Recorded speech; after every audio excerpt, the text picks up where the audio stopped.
Neo4j has been created in 2011.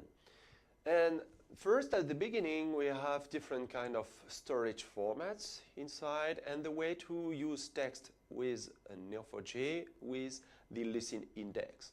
We have cache management in order to manage a huge graph inside Neo4j and the transaction with the ACID properties in order to be consistent.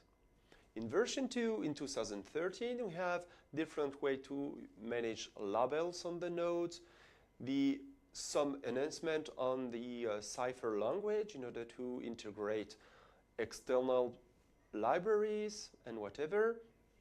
And what is interesting is the Neo4j browser we will use in the UI directly on the practice work, just because we will make some queries and this browser is an interface which is very intuitive in order to manipulate graphs.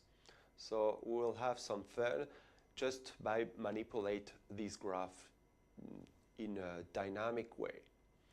In version 3, it's very interesting because in 2015 there is a BOLT protocol, which is a network protocol which is used by the drivers in order to query directly Neo4j, which integrate directly your Cypher language and the Cypher queries. And what is interesting is the way that it constitutes directly the transfer of data and the transfer of a graph directly on this protocol.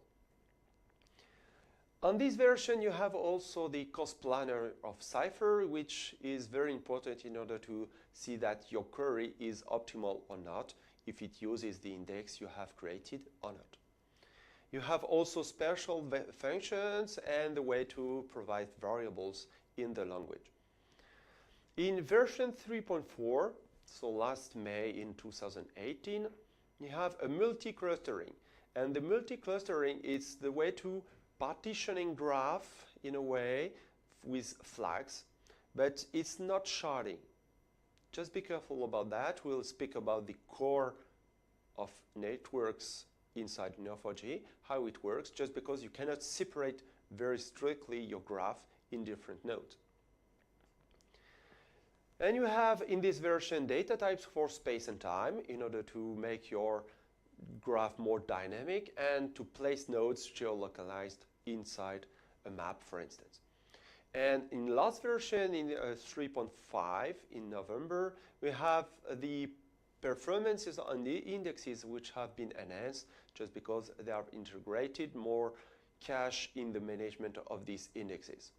So you have, for instance, the management of the nodes and the relationships, and also the way to manage the full text index with Lucene. Also, they have enhanced some security directly on the way that the multi-cluster has been created and the way that the protocol is fully secured.